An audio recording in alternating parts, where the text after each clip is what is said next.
Assalamualaikum warahmatullahi wabarakatuh. Hari ini kita akan membahas topik yang berjudul Wahai saudara-saudaraku yang kucintai dan seiman kepada Allah dan Rasul-Nya yang berpedoman kepada Al-Quran dan hadis Nabi Shallallahu Alaihi Wasallam. Marilah dan sudah saatnya kita kembali secara jujur kepada ajaran atau petunjuk atau sunnah Nabi Shallallahu Alaihi Wasallam, tidak setengah-setengah atau ragu-ragu, agar amal ibadah kita diterima dan diridhoi Allah Subhanahu wa Ta'ala.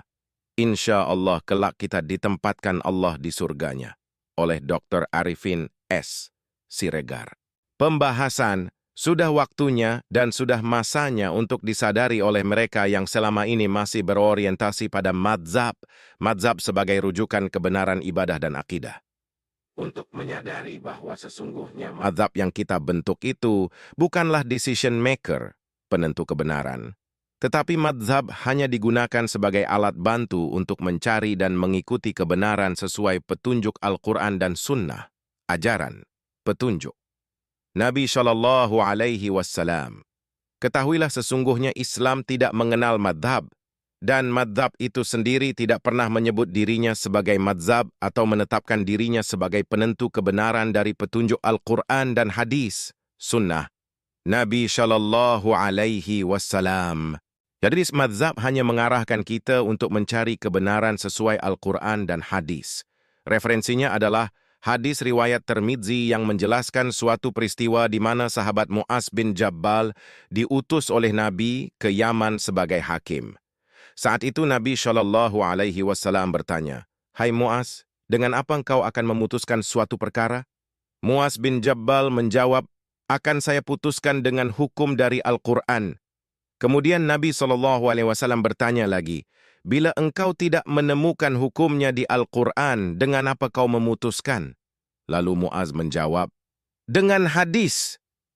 Kemudian Rasulullah bertanya lagi, "Bila tidak kau temukan di dalam hadis, dengan apa engkau memutuskan?" Lalu Mu'az menjawab, "Dengan ijtihad, pendapatku." Kemudian, Nabi Shallallahu Alaihi Wasallam menepuk bahu Mu'az seraya mengatakan, "Bagus, bagus, bagus ya Mu'az." Komentar.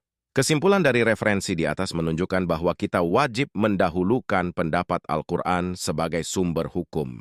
Bila tidak ada dalam Al-Quran, barulah boleh merujuk kepada petunjuk hadis syahih. Dan bila tidak ada petunjuknya dalam hadis, baru kita boleh mengambil pendapat ulama sebagai ijtihad, pendapat. Komentar.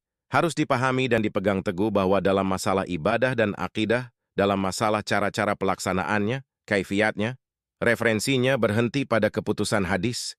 Tidak boleh merujuk atau membuat keputusan dari ijtihad, pendapat, pemikiran ulama untuk menentukan cara-cara pelaksanaannya, kaifiatnya. Karena dalam masalah ibadah dan akidah, pintu ijtihad untuk ulama sudah tertutup. Membentuk ibadah atau akidah, cara-cara pelaksanaannya, penempatannya, gunanya adalah hak prerogatif, hak mutlak Nabi Shallallahu Alaihi Wasallam. Sebagai contoh, salat ada setelah adanya perintah Nabi Shallallahu Alaihi Wasallam, begitu juga dengan adzan setelah adanya perintah atau persetujuan Nabi Shallallahu Alaihi Wasallam. Begitu juga salat sunnah, puasa wajib dan puasa sunnah, semuanya dilakukan atau hukum-hukumnya diketahui setelah adanya perintah dan petunjuk wajib atau sunnah atau cara-cara pelaksanaannya dari Nabi Shallallahu Alaihi Wasallam, baru boleh kita lakukan. Jangan berlebihan dalam mengubah ibadah dan akidah dari petunjuk Nabi Shallallahu Alaihi Wasallam. Mencoba-coba mengubah ibadah dan akidah diancam Nabi Shallallahu Alaihi Wasallam dengan haram, bid'ah, sesat, di neraka. Rujukannya hadisnya adalah riwayat Ahmad, di mana Nabi Shallallahu Alaihi Wasallam menyatakan, mengenai urusan dunia kamu, muamalah, kamu lebih mengetahuinya. Dan mengenai urusan agama, ibadah, akidah, aku lebih mengetahui, ikuti aku. Contohnya adalah bentuk syalawat. Allahumma shalli ala Muhammad dan seterusnya. Yang asli. Jangan diubah menjadi Allahumma shalli ala Sayyidina Muhammad dan seterusnya. Atau adzan yang seharusnya hanya untuk menandakan waktu salat 5 waktu, Jangan digunakan untuk mengumumkan penanaman mayat di kuburan, gempa, atau memberangkatkan calon jemaah haji. Kesimpulan, jadi mazhab bukanlah penentu kebenaran, tetapi hanya mengarahkan kita untuk mencari kebenaran dari decision maker, Al-Quran dan hadis syahih. Ketahuilah mazhab tidak pernah mengklaim atau menyatakan bahwa mereka adalah mazhab yang wajib diikuti. Malah, pengikutnya di belakang hari yang menetapkan kewajiban untuk mengikuti mazhab.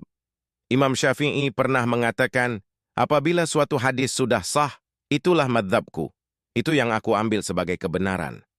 Demikianlah pembahasan kita pada topik kali ini. Lebih dan kurangnya saya mohon maaf. Amin ya rabbal alamin. Mohon sejawat menyebar luaskan dakwah-dakwah ini. Semoga kita mendapat pahala karena telah menyebarkan dakwah ini. Saya akhiri dengan mengucapkan wassalamualaikum warahmatullahi wabarakatuh. Sampai bertemu di video saya selanjutnya. Terima kasih.